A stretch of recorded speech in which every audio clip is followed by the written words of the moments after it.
Welcome back, everyone. Before we dive in, be sure to drop your thoughts, feelings, and lessons in the comments below. Like the video and subscribe so you never miss stories like this.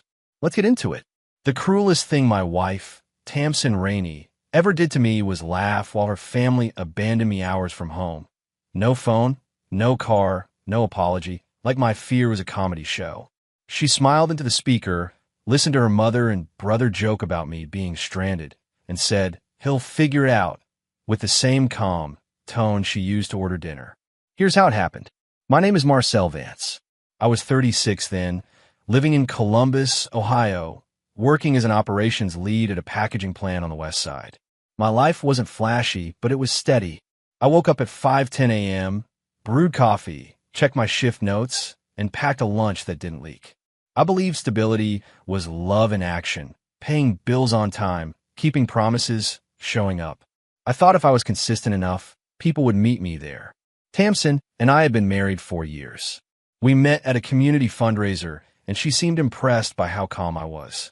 In the beginning, she called me solid, like it was a compliment. She loved that I handled details without being asked. Insurance renewals, car maintenance, grocery lists. But over time, solid turned into predictable, and reliable turned into available. The more I carried, the more comfortable she got letting me carry it alone. Her family lived in Charlotte, North Carolina. Her mother, Laverne Rainey, her brother, Dexton Rainey, and a rotating cast of cousins who always needed rides, money, or help just this once. They were loud in a way that took up space. When I first met them, I mistook volume for closeness. I grew up quieter, and I admired families that filled rooms with energy. I didn't realize their energy came from testing boundaries and laughing when someone flinched. From the start, Laverne treated me like a temporary employee. She asked what I earned, then made a face like she was doing math she didn't like. Dexton asked what kind of car I drove and joked that I looked like a man who reads the fine print. He said it was suspicious. Tamsin would squeeze my hand under the table and whisper, "Ignore them. That's just how they are." I tried. I really did. I stayed polite. I offered to help with dishes. I drove them places. I paid for dinners when we visited because I thought it was good manners. Every time I gave, I expected it would build respect. Instead, it built expectations. Their jokes started sounding less like teasing and more like a script, me as the calm target, them as the audience. The first time I noticed Tamsin enjoying it was small. We were at her mother's house, and Laverne said, "Marcel looks like he'd apologize if you stepped on his foot." Everyone laughed. I smiled because that's what you do when you're trying to keep things smooth. But Tamsin laughed too, harder than anyone. Not because it was funny, but because it placed her on their side of the room. Later, when we were alone, I said I didn't like being talked about like that. Tamsin shrugged and told me I was too sensitive. She said her family didn't mean anything by it. She said I should be grateful they were including me. Then she kissed my cheek like that should end the conversation. That was the pattern. She didn't argue the facts. She dismissed the impact, and she acted like my feelings were a flaw I needed to correct. Still, I kept trying, because I wasn't raised to quit my marriage. I had watched my father stay steady through hard seasons, and I believed steady people eventually got seen. So when Tamsin said her cousin was graduating in Asheville, North Carolina, and her family wanted us there for the weekend, I agreed. I asked for 2 days off. I paid the hotel deposit. I checked the route twice. I planned it like a man who still believed efforts solved problems. The drive down was quiet. Tamsin scrolled on her phone, laughing at messages I couldn't see. When I asked what was funny, she said, "Nothing," in a way that meant something. We stopped for gas outside Beckley, West Virginia, and she said we should pick up snacks for her family. I bought them without thinking. It was a small thing, but it was also a signal. I was already playing my role. Asheville was beautiful. Blue ridges, clean air, people walking dogs like they had time. Our hotel was modest but nice. I wanted the weekend to be peaceful. I told myself we could attend the graduation, be polite, and drive home early the next day. But the minute we met her family, the weekend became a performance. Laverne criticized my shoes. Dexton joked about my haircut. Their cousin, Kimari, asked if I was still working that same little job. I swallowed it. I smiled. I kept my hands in my pockets so nobody could see them curl. Tamsin didn't defend me. She watched me take it like she was waiting to see if I'd finally crack. At dinner, Laverne asked if I was contributing enough as a husband. She said it like she was a supervisor reviewing my work. When I said we handled our finances together, she laughed and said, "That means you pay and she plans." The next day was the graduation party. It was held at a rented hall with balloons and a big photo backdrop. Music played loud enough to vibrate the plastic table covers. Tamsin looked happy, glowing, social, surrounded by people who treated her like a star. I felt like a chair someone moved when they needed space. I stayed by the wall, checking my phone for work messages, counting the hours until we could leave. At one point, Dexton cornered me near the drink table and asked if I had ever been left somewhere as a kid. I said no. He grinned and said, "Have you ever heard of character building?" The way he said it made my stomach tighten. I asked what he meant. He laughed and said, "Relax, man. We just like to have fun." Then he walked away like he'd planted something and didn't need to water it. That night, in our hotel room, I told Tamsin I wanted to head back to Columbus early. I said my shift schedule was tight and I didn't feel comfortable around her family. Tamsin sat on the edge of the bed, removing her earrings, and said, "You're not going to make this about you." She said it calmly, like she'd rehearsed it. Then she added, "My family thinks you're stuck up. You should try being more normal." I stared at her, trying to find the woman I married in the person speaking to me. I asked why she never corrected them when they insulted me. She rolled her eyes and said, "Because you bring it on yourself. You stand there with that serious face like you're better." Then she said something that sat heavy in my chest. "If you can't handle my family, that's your problem." The next morning, we were supposed to check out and drive home. I packed quietly. I moved carefully, like any sudden motion might start an argument I couldn't afford. We loaded the car. I checked the tire pressure on instinct. Tamsin texted while I closed the trunk. She told me her mother wanted one last family stop before we left, breakfast at a place off the highway where they were meeting up. I didn't want to go. I said we should just leave. Tamsin's smile sharpened. "You will not disrespect my mother," she said. Then she added, "It's breakfast. You act like you're being asked to climb a mountain." She got in the car and sat there, waiting. I looked at the hotel entrance, at the road beyond it, at my own reflection in the windshield, and I felt myself shrink into the easiest version of me. The breakfast turned out to be a crowded diner near a gas station off I-40, not far from the edge of Asheville. Laverne was already there with Dexton and another cousin, Shy, who wore a smirk like it was jewelry. They hugged Tamsin and barely nodded at me. We ate pancakes, intense little pockets of conversation. Laverne talked about family loyalty. Dexton talked about respect. It felt like a meeting, and I didn't know I was on the agenda. When the check came, it slid toward me like it belonged there. I paid without comment. Outside, the air was crisp. The gas station across the lot had a bright sign humming above the pumps. Dexton clapped me on the shoulder and said, "Go grab some water for the road." He said it casually like he was helping. Tamsin didn't look at me. She was laughing at something on Shy's phone. I walked into the store. The floor was sticky near the soda machine. I grabbed 2 waters, a pack of gum, and a cheap car charger because mine was starting to fray. At the counter, I swiped my card, and the cashier asked if I wanted a receipt. I almost said no out of habit. Then I said yes.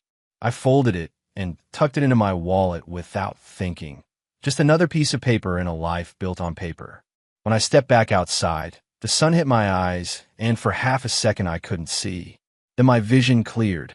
The spot where our car had been was empty. Not empty like someone parked wrong. Empty like the world had been edited. I looked left, right, then right again. My body stayed still, but my mind started running in tight circles. I walked to the edge of the lot like I could find them hiding behind a pump. My phone was dead. I left it in the cup holder because I didn't think I needed to guard myself from my own wife. I asked the cashier if I could borrow a phone. He said store policy didn't allow it, but he offered me a wall outlet to charge mine. I plugged in and watched the screen flicker on like it was waking up reluctantly. When I tried to call Tamsin, it went straight to voicemail. A text came through before my call even finished failing. It was from Tamsin. "Relax. We're teaching you a lesson. Find your way back." My hand started shaking so hard I had to sit down on the curb outside the store. The air felt thin. I read it again, then again, like maybe repetition would soften it. It didn't. I called Laverne. The call didn't ring. It ended immediately. I called Dexton. It rang twice, then clicked off. I tried Shy. Same. Then a second text arrived, this one from Dexton. You wanted to act like you're too good for us. Prove you can handle yourself. I stared at that message until my eyes burned. My chest tightened like a belt being pulled. I had $42 in my wallet and my ID. My credit card was tied to an account Tamsin could move money from because we'd linked things for simplicity. I suddenly understood the danger of simplicity. I walked back inside and asked about buses. The cashier told me the nearest station was miles away. I checked maps on my phone and realized I was in a place that wasn't built for walking. I started walking anyway, because standing still made me feel like I was agreeing to being abandoned. Cars passed fast. The shoulder was narrow. The wind pushed against my jacket like it wanted to turn me back. After 20 minutes, I reached a side road with a small motel and a diner that looked closed. I went inside anyway. The waitress told me they were shutting down early. I asked if there was a phone I could use. She studied my face for a moment, long enough that I felt embarrassed, and then she handed me a cordless phone behind the counter. I called Tamsin again. This time she answered. Her voice was bright, almost cheerful. In the background I heard laughter, multiple voices. I heard Laverne's sharp laugh like a fork scraping a plate. I said, "Where are you?" My voice cracked on the last word. Tamsin laughed. Not a small laugh. A real one. "Oh my God," she said like I was telling her a funny story. "You're still there?" I told her I had no ride, no phone charger in the car, and I didn't know how to get back. She sighed like I was inconveniencing her. "You're a grown man," she said. "Figure it out." Then she added, "My family is laughing so hard right now." I asked why she was doing this. I asked what I had done that deserved humiliation. Tamsin didn't answer the question. She said, "You needed to be humbled. You act like you're better than us." Then she said, "Stop being dramatic," and hung up. The phone in my hand suddenly felt too light, like it couldn't hold what had just happened. I handed the phone back to the waitress and said, "Thank you," like my mouth was on autopilot. I walked outside and sat on the curb by the motel sign. The sun began to dip. The temperature dropped quickly. I watched trucks pass, their headlights cutting through the dim, each one a reminder that everyone else had somewhere to go. My stomach hurt, not from hunger, but from the shock settling in. That night I paid for the cheapest room I could find. It smelled like old smoke and bleach. The blanket was thin. I lay on the bed fully dressed, staring at the ceiling, and listened to my thoughts. They came in waves. Anger, disbelief, shame, then a heavy quiet. I kept thinking of the way Tamsin laughed. Not like she had to, like she wanted to. I barely slept. At dawn, I washed my face in the sink and looked at myself in the mirror. My eyes were red. My jaw looked tighter than usual. I didn't see a victim. I saw a man who had been too trusting with people who treated trust like weakness. I charged my phone as long as I could, then checked the bus routes again. There was a regional bus stop nearly 2 hours away by a combination of walking and a short ride. I called a local cab company. The dispatcher told me the fare would be more than I had. I asked if there was any kind of voucher or cheaper option. She said no. I sat on the edge of the bed and did the math over and over. Then I remembered the folded receipt from the gas station. I didn't know why it mattered, but I pulled it out anyway. Date, time, location, proof I had been there. I walked to the nearest shopping strip and found a small grocery store. I asked the manager if he knew of any shuttles to the bus stop.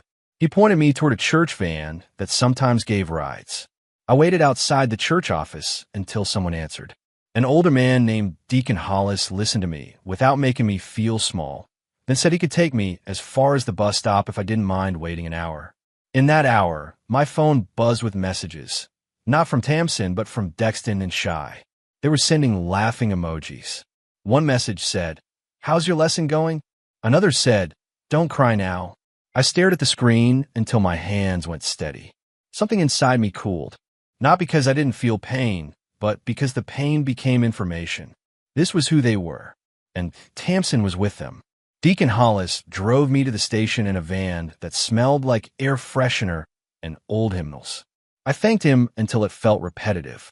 At the station, I bought the cheapest ticket heading toward Knoxville, Tennessee, and then onward routes that could eventually get me to Charleston West Virginia, then back toward Columbus. The schedule was messy. The seats were worn. But it was movement, and movement felt like taking my dignity back 1 mile at a time. I spent the next day riding buses with strangers. I watched towns blur by, billboards, trees, exits, gas stations. I kept replaying the abandonment like a scene that wouldn't stop. Every time my mind tried to blame me. Maybe I should have spoken up. Maybe I should have left sooner. I forced myself to return to the facts. A wife doesn't leave her husband stranded as entertainment.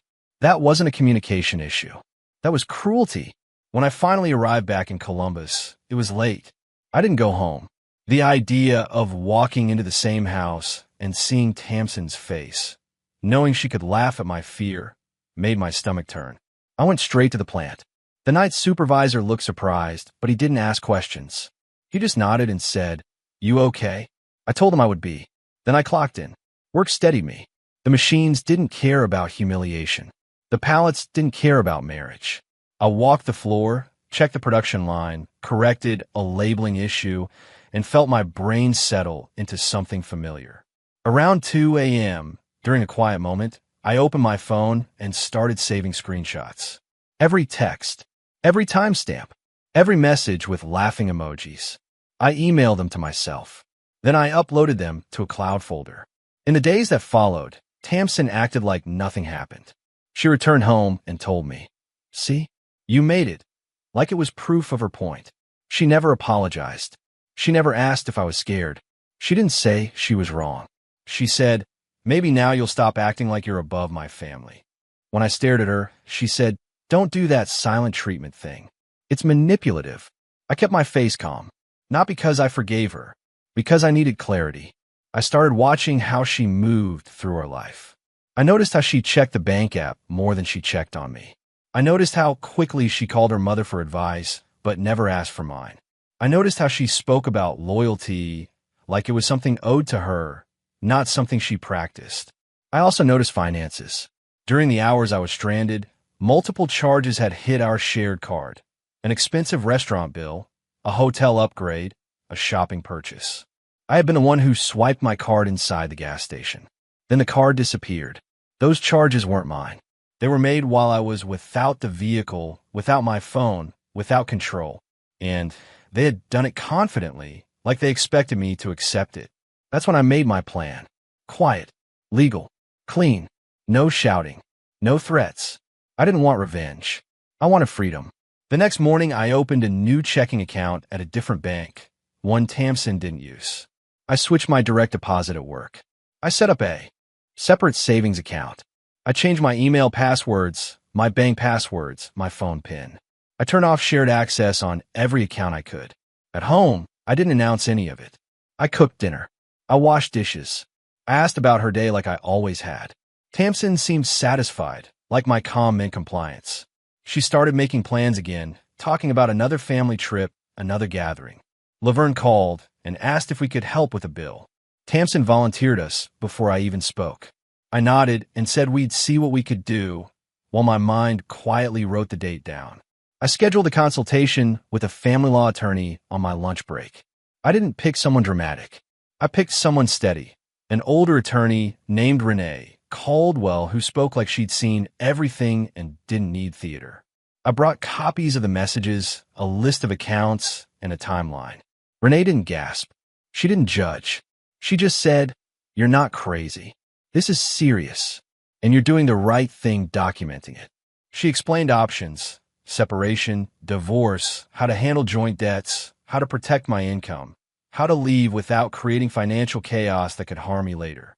She told me not to drain accounts, not to hide assets, not to do anything that looked retaliatory. She told me to be boring and precise. I nodded because boring and precise was something I could do in my sleep. Over the next 2 weeks, I prepared like I was preparing a shipment. Inventory, labels, clear records. I listed what was mine, my retirement account, my paycheck, my personal property. I listed what was shared, the lease, the utilities, the joint credit card. I printed statements. I highlighted suspicious charges. I created a folder labeled by month. I didn't do it with anger. I did it with relief, because for the first time in a long time, I was taking myself seriously. Tamsin didn't notice.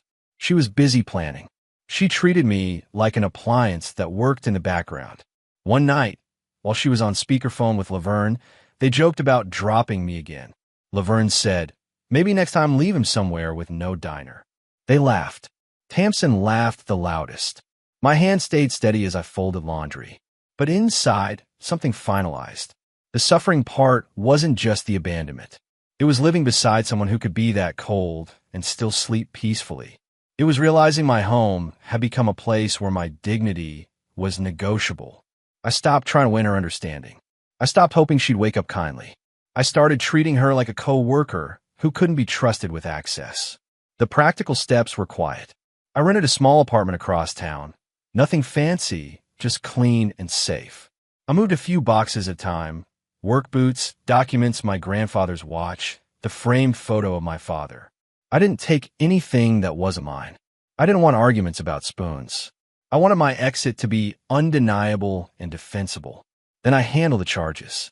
With Renee's guidance, I filed a dispute on the transactions made during the period I was abandoned. I provided my bus ticket receipts, the motel receipt, and screenshots showing I didn't have the car or my phone when the charges occurred. I didn't embellish. I just laid out the timeline. The bank didn't care about family jokes. They cared about authorization and proof. While the bank reviewed it, I watched Tamsin's attitude shift. She started checking the account more often. She started asking questions like, "Did you move something?" in a voice that pretended it was casual. I kept my responses simple. "Everything is handled," I said. She didn't like that. Tamsin liked feeling in control. Calm answers from me felt like a locked door. The twist didn't come with shouting. It came with a Thursday morning that looked like every other morning. Tamsin was dressed up, perfume strong, keys jangling.